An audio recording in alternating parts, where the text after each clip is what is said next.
నిన్న నాగర్ కర్నూలు అసెంబ్లీలో జరిగినటువంటి ప్రకృతి బీభత్సం, వర్షం, గాలి, ఈ రెండింటి వల్ల, పిడుగుపాటు వల్ల 2 చనిపోయారు.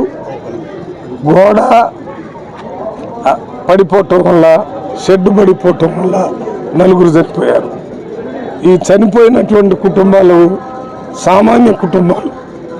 ఈ కుటుంబాల్లో చనిపోయిన వాళ్ళని ఎక్కడెక్కడ చనిపోయారో అక్కడికి నేను, మన స్థానిక ఎమ్మెల్యే రాజేష్ రెడ్డి గారు ఇద్దరం వెళ్ళి కలిసి మాట్లాడి అక్కడి నుంచే కలెక్టర్ గారితో, అక్కడి నుంచే ముఖ్యమంత్రి ఆఫీస్కి మాట్లాడటం జరిగింది.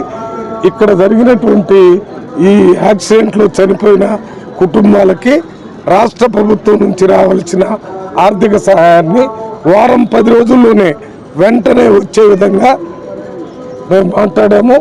ఇస్తానని కూడా అక్కడ చెప్పారు. అది చేయటమే కాకుండా ఈ కుటుంబాలకు సంబంధించి ఇండ్లు కానీ ఇతర ఏ రకమైన సహాయం ఉన్నా ఎమ్మెల్యే గారు వారందరినీ మళ్ళీ పరామర్శించి వాటిని కూడా ఇవ్వటానికి ప్రయత్నం చేస్తారు. వారు ఇక్కడ షెడ్ పడిపోయినా, అక్కడ ఇల్లు పడిపోయినా, ఎక్కడికి ఇబ్బందులు ఉన్నాయనేది చూసుకోవడం కోసమే వెంటనే రాజేష్ రెడ్డి గారు నేను వచ్చి మాట్లాడటం జరిగింది. మరి ప్రకృతి జరిగినటువంటి ఈ బీభత్సానికి మన చేతిలో ఊరికే ప్రభుత్వం నుంచి సహాయం చేయటమే ఉంటుంది తప్ప దాన్ని ఆపగలిగే శక్తి లేదు. అందువల్ల ఈ కార్యక్రమాన్ని చేయడానికి మా వంతు కృషి చేస్తున్నాం. రేవంత్ రెడ్డి గారు ప్రత్యేకంగా పొద్దున్నే మన ఎమ్మెల్యే గారికి నాకు చెప్పి అక్కడ ప్రత్యేకంగా వెళ్ళి కలిసి కలెక్టర్తో మీటింగ్ పెట్టి రిపోర్టు హైదరాబాద్కు తీసుకుని వస్తే వెంటనే ఆర్థిక సహాయం చేస్తానని చెప్పారు.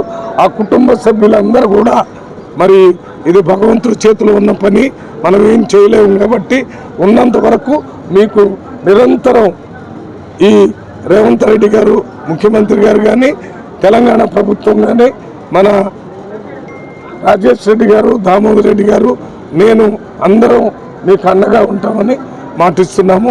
దయచేసి భయపడుతూ బ్రతకొచ్చు, మీకు ఉన్నవాళ్ళు జాగ్రత్తగా బతికేదానికి ప్రయత్నం చేయండి.